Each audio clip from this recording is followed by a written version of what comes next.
Shalom, shalom.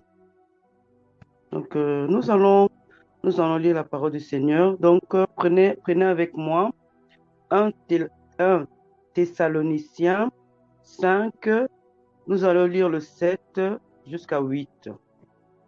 Car ceux qui dorment, dorment la nuit, et ceux qui s'enivrent la nuit. Mais nous qui sommes du jour, soyons sobres, ayant revêtu la cuirasse de la foi et et la chanter, pardon, excusez-moi, et la charité, ayant pour casque l'espérance du salut. Donc, continuons. Nous allons prendre, nous allons prendre Matthieu 9, 2. Et voici, on lui amena un paralytique couché sur un lit. Jésus, voyant leur foi, dit au paralytique, prends courage, mon enfant, tes péchés te sont pardonnés. Continuons encore, nous allons prendre Hébreux 12, 14. Recherchez la paix avec tous et la sanctification, sans laquelle personne ne verra le Seigneur. Continuons, nous allons prendre Actes 16, 30. Vous pouvez lire jusqu'à 31. Il les fit sortir et dit, Seigneur, que faut-il que je fasse pour être sauvé? Voilà. Donc, continuons encore. Nous allons prendre Philippiens 3, 8. Voilà. Et même, je regarde toutes choses comme une perte à cause de l'excellence de la connaissance de Jésus-Christ, mon Seigneur, pour lesquels j'ai renoncé à tout et je les regarde comme de la boue, afin de gagner Christ. Voilà. Nous allons prendre Jean 14, 17. L'esprit de vérité que le monde ne veut recevoir, parce qu'il ne le voit point et ne le connaît point.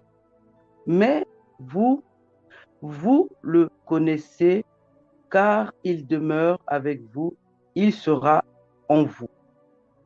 Pour finir, nous allons prendre Romains 8, 9. Pour vous, vous ne vivez pas selon la chair, mais selon l'esprit, si du moins l'esprit de Dieu habite en vous. Si quelqu'un n'a pas l'esprit de Christ, il ne lui appartient pas. Bon, dans mon petit message, c'est pour dire, frères et sœurs, réveille-toi, toi qui dors, réveille-toi, tu dors, tu dors, tu dors. Tu vois pas que tu tournes en rond, tu tournes en rond. Réveille-toi, parce que le Seigneur est là, Dieu est là, Dieu te parle, Dieu veut ton bien. Et toi, tu ne vois pas. Tu ne vois pas que Jésus-Christ est là, il veut ton bien. Et toi, tu tournes en rond, tu ne parles pas, tu le laisses comme ça. Jésus veut ton bien. Jésus veut ton bien. Jésus veut que tu viennes vers lui, te lui parler parce que c'est un papa. C'est un papa, il entend ses enfants. Il va pas t'abandonner.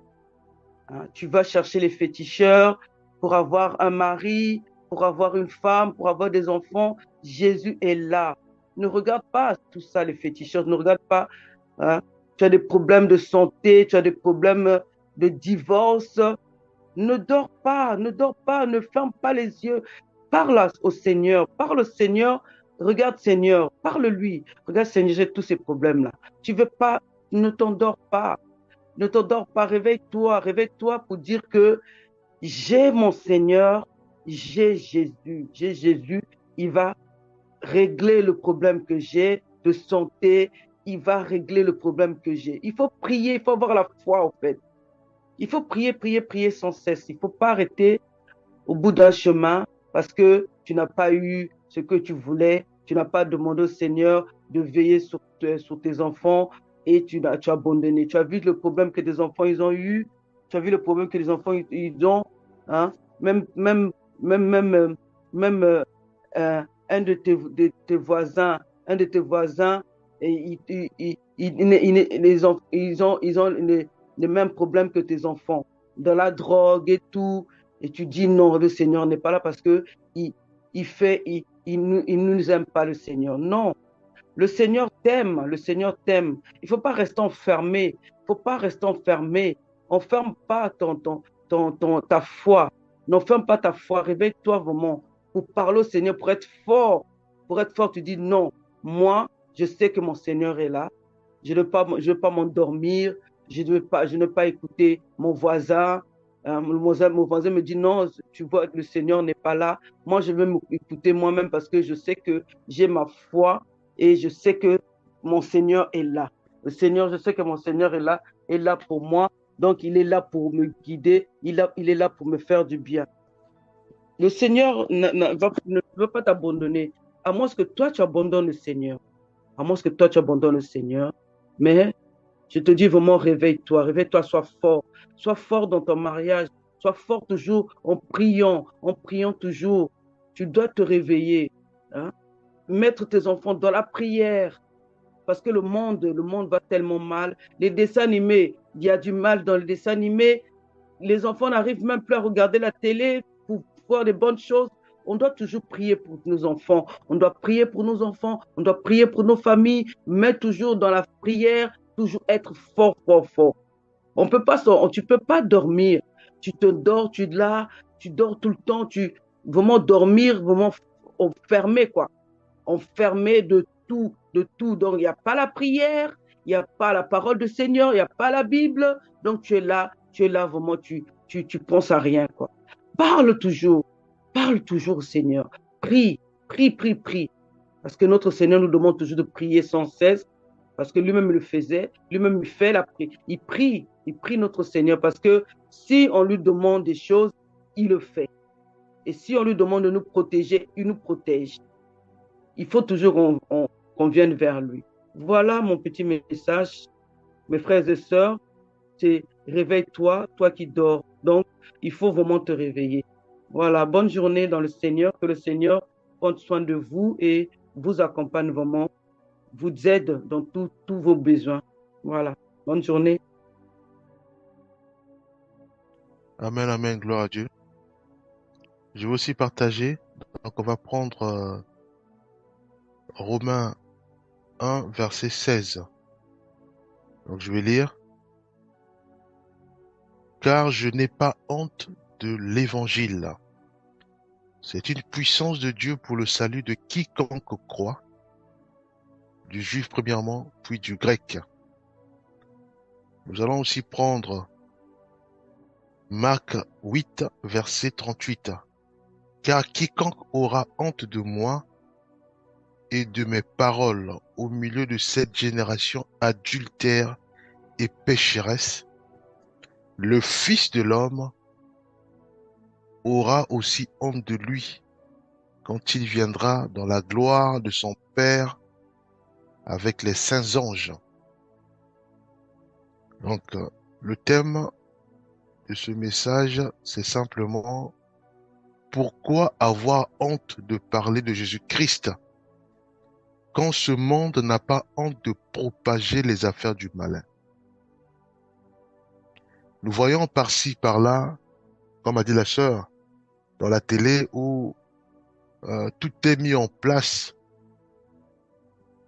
pour pousser déjà les enfants, à travers des animés, à manifester le mal, à dire des gros mots, à ne pas respecter leurs parents, à utiliser des mots comme des magies et autres. Nous voyons aussi euh, à travers des films où déjà il y a beaucoup de propagande sur l'adultère, sur l'impulsité, sur voilà, sur l'homosexualité. Voilà, il y a beaucoup de propagande. Et le malin travaille. Les agents du malin aussi travaillent. Ils n'ont pas honte de mettre en place les agendas, de faire en sorte que tout un pays puisse adhérer aux lois qui sont contraires à la parole de Dieu. Il travaille pour pousser euh, le, toute une nation soit à être des alcooliques en leur injectant de l'alcool, soit à être des drogués. Nous voyons un peu par-ci par-là en Colombie et autres. Donc, il y a des propagandes sur la vente des drogues et autres. Le malin travaille et aussi ses agents travaillent. Ils n'ont pas honte. Ils n'ont pas honte d'enseigner, même à l'école, les choses qui sont contre nature. Voyez-vous, le malin travaille. Et Dieu nous fait comprendre ceci. Dans Marc 8, 38, il dit, car quiconque aura honte de moi et de mes paroles au milieu de cette génération adultère et pécheresse. Effectivement, aujourd'hui, nous constatons, nous observons que les nations tournent de plus en plus dans le péché, rejettent le Seigneur, rejettent la sainte doctrine, rejettent euh, les paroles de Dieu pour se tourner vers, vers les pratiques qui sont condamnées dans la parole de Dieu, vers les choses défendues par le Seigneur. C'est ça que Dieu dit, cette génération adultère et pécheresse. Il dit, car quiconque aura honte de moi et de mes paroles au milieu de cette génération adultère et pécheresse, le Fils de l'homme aura aussi honte de lui quand il viendra dans la gloire de son Père avec les saints anges. Puisque nous observons que le malin envoie ses agents, les marabouts, ceux et celles qui tirent des bouts de cristal, les tarots, ceux et celles qui n'ont pas honte de mal parler de leurs prochains, de leurs collègues, au travail même. Ils n'ont pas honte. Ils parlent. Ils vous poussent à calomnier. Ils vous poussent aussi à parler de lui quand il n'est pas là. Ils parlent des autres en mal. Voyez-vous? Mais ils n'ont pas honte. Ils n'ont pas honte de parler de l'adultère, de l'impureté, de parler du vol, de parler des calomnies. Ils n'ont pas honte. C'est pour ça que le Seigneur nous met en garde. Il dit de la même manière que le malin travaille, nous aussi, nous devons parler de lui, de Jésus-Christ, de l'Évangile, en commençant déjà par nos parents, de notre maison, dans notre maison, auprès de nos voisins, et jusqu'au dans nos quartiers, bien aimés. Romains 1, verset 15, verset 16 dit, car je n'ai pas honte de l'Évangile. C'est une puissance de Dieu pour le salut de quiconque croit. Voyez-vous? Ici, nous avons un bien-aimé qui a compris les enjeux. Il a compris qu'il est du côté de Dieu. Il a compris qu'il a fait le choix de suivre Jésus-Christ. Il a compris que le monde auquel il appartient le rejette, l'aime pas. Parce que il a fait le choix de suivre le Seigneur. Il voit toutes sortes d'hostilités, toutes sortes des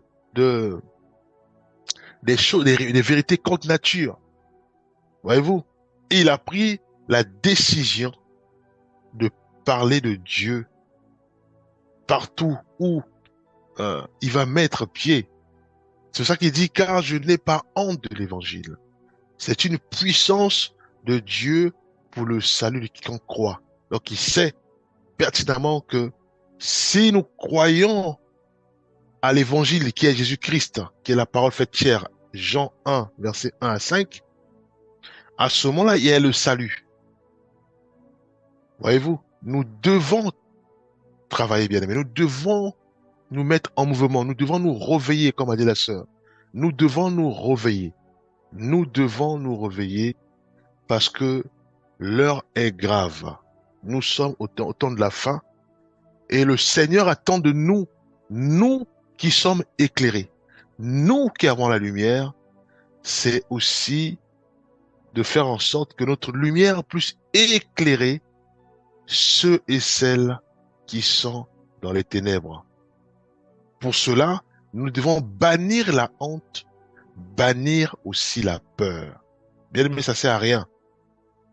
Pour la simple raison que Dieu attend de nous maintenant que nous aussi nous puissions éclairer les autres. Nous devons parler de Jésus-Christ.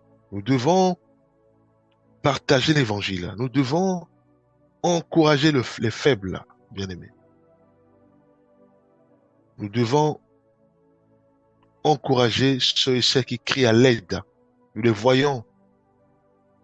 Ils sont quasiment tous les jours exposés à toutes sortes de propagande du malin.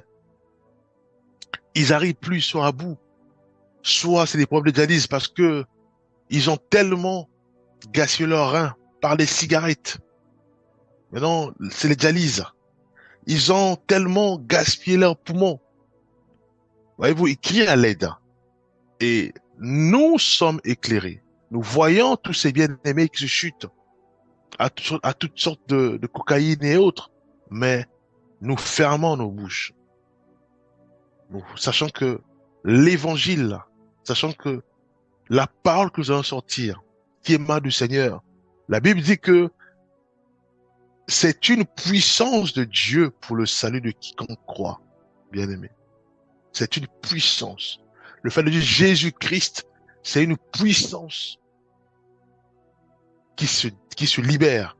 Cette puissance va rentrer dans les corps de tous ceux et celles qui sont exposés à la haine, à la colère, aux calomnies, à l'impureté, à l'impudicité, à toutes sortes des choses, à toutes sortes de comportements qui n'honorent pas le Seigneur, qui sont contraires à la Bible. Cette puissance rentre dans leur corps, les délivre et fait en sorte qu'ils puissent croire à cette parole et à ce moment-là, ils ont le salut. Dieu attend de nous que nous puissions ouvrir nos bouches. Dieu attend de nous que nous puissions soit diffuser des évangiles, soit parler à nos parents, à nos frères et sœurs et à nos quartiers. Voyez-vous, prenons encore un autre verset, prenons Ésaïe 5, verset 20. Il est dit, malheur à ceux qui appellent le bien, le mal bien et le bien mal, qui changent les ténèbres en lumière et la lumière en ténèbres, qui changent l'amertume en douceur et la douceur en amertume. C'est ce que nous voyons dans nos maisons. C'est ce que nous voyons dans nos quartiers. C'est ce que nous voyons dans nos entreprises. C'est ce que nous voyons à l'école. C'est ce que nous voyons à la télé. Le mal est appelé bien et le bien est appelé mal. Voyez-vous, nous voyons des cas difficiles où même l'évangile est combattu, l'évangile de Dieu est combattu. Parce qu'on ne peut plus aujourd'hui enseigner sur l'homosexualité. On ne peut plus aujourd'hui, peut-être demain, on pourra plus enseigner sur autre chose. Voyez-vous, qui sont contraires à la parole de Dieu. On ne pourra plus enseigner parce que ce monde, la Bible dit que c'est un monde adultère et pécheresse. Voyez-vous, ça c'est leur logique. Mais nous devons aussi parler de Dieu avec force, avec vigueur. Voyez-vous, puisque l'évangile, c'est l'évangile de la puissance. Nous devons parler du Seigneur. Prenons 1 Jean 5, verset 19. Il est dit, nous savons que nous sommes de Dieu et que le monde entier est sous la puissance du malin. Nous le savons, puisque nous sommes éclairés. Nous le savons, parce que Dieu nous a fait grâce. Nous le savons, parce que nous sommes éclairés, bien-aimés. Mais il y a certains qui sont encore dans les ténèbres. Il y a certains qui sont enfermés dans les dettes. qui sont enfermés parce qu'ils entendent des voix, parce qu'ils sont bombardés de toutes sortes. Ils sont exposés à l'harcèlement. Ils sont exposés à la télé. Ils sont exposés au jugement. Ils aiment juger. Ils aiment faire, ils aiment venger. Voyez-vous? Mais tout ça, c'est contraire à la parole de Dieu. Mais nous devons parler. Nous ne devons pas avoir honte ni peur, bien-aimés. Nous devons prier en notre Seigneur, fortifie-moi, parce que je dois libérer l'évangile là. Et cet évangile, ça vient pas de moi, c'est pas mes propos, mais c'est la parole de Dieu. Cette parole a une puissance, la puissance qui permettra à ce que qu'il puisse avoir les changements et qu'il y ait le salut. Voyez-vous? Nous devons nous lever, bien-aimés. Nous devons nous lever, parler du Seigneur. Nous devons nous lever, partager l'évangile. Nous devons nous lever, bien-aimés. S'il faut manger avec ceux et celles qui sont faibles, juste pour leur partager l'évangile, faisons-le, bien-aimés, dans la prière. S'il faut faire des barbecues avec des bien-aimés qui sont abattus, faisons-le pour que nous puissions ensuite trouver l'occasion de partager l'évangile. Nous devons le faire. Nous devons éclairer les autres.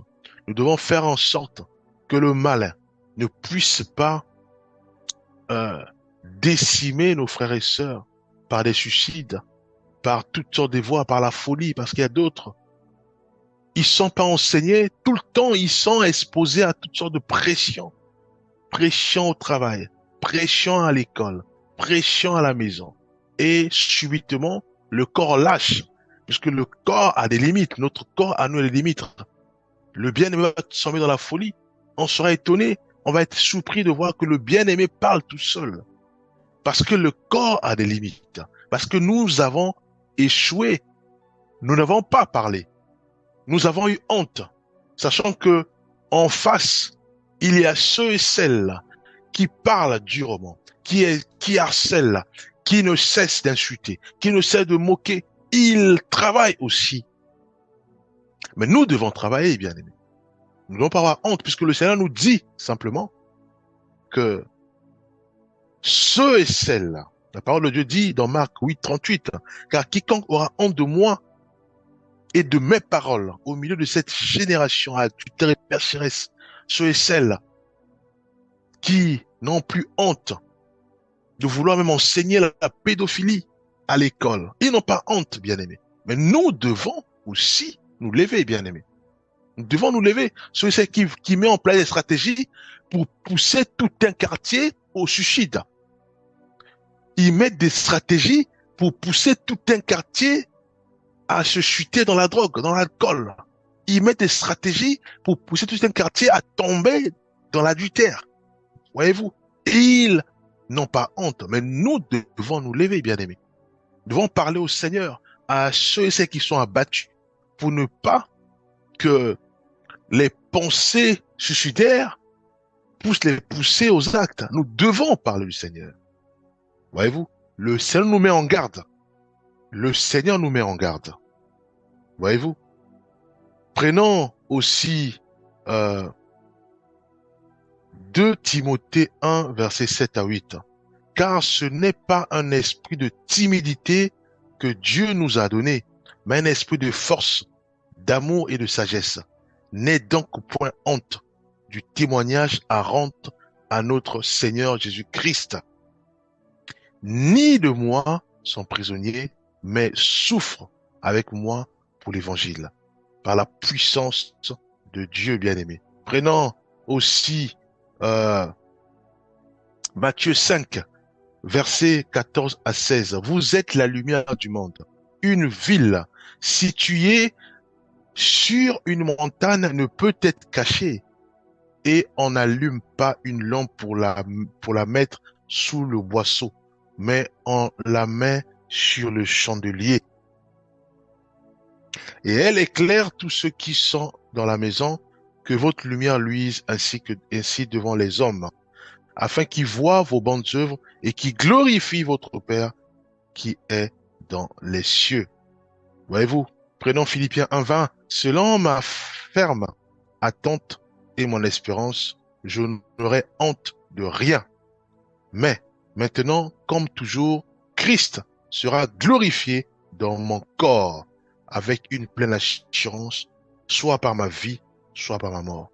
Voyez-vous, il y a des bien-aimés qui ont fait le choix radical de suivre Jésus-Christ, qui ont fait le choix aussi de déployer Jésus-Christ dans leur caractère, qui ont fait le choix de mettre en pratique Jésus-Christ dans la rue, parler de Jésus-Christ dans la rue, partager sa parole dans les nations, pour que cet évangile qui a la puissance puisse pénétrer dans les corps de ceux et celles qui sont abattus, dans les corps des orphelins, des veuves, ceux et celles qui sont abattus, dans les guerres, dans les milieux des guerres, que ces bien-aimés puissent s'appuyer que sur le Seigneur, que leur foi soit enracinée uniquement en Jésus-Christ.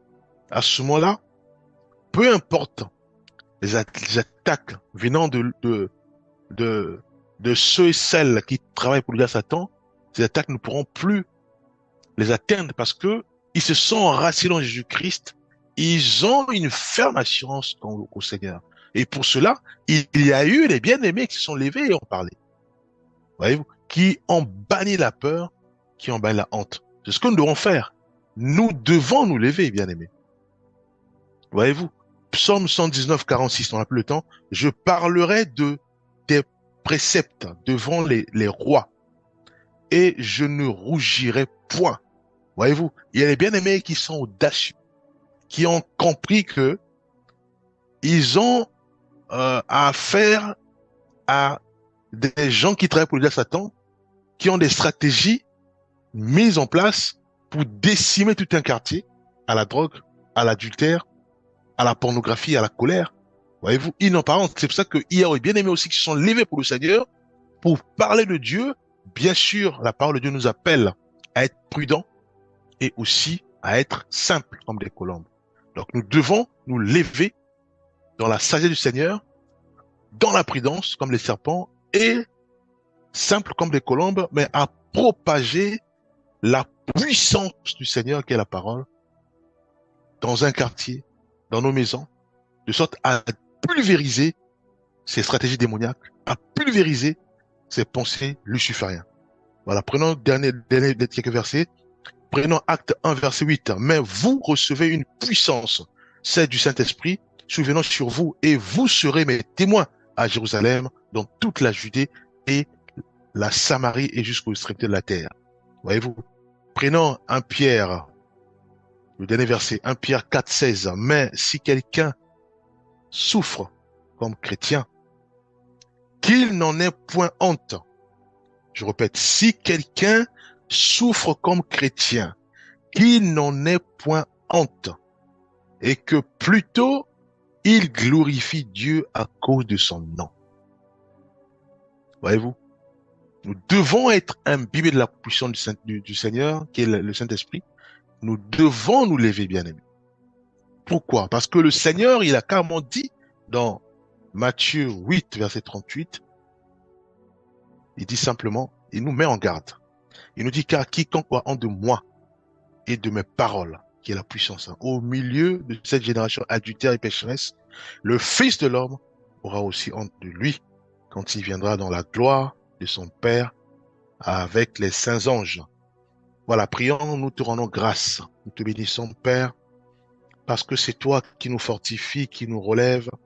C'est toi seul qui nous encadre, qui nous corrige, qui nous aime. Merci pour ces messages.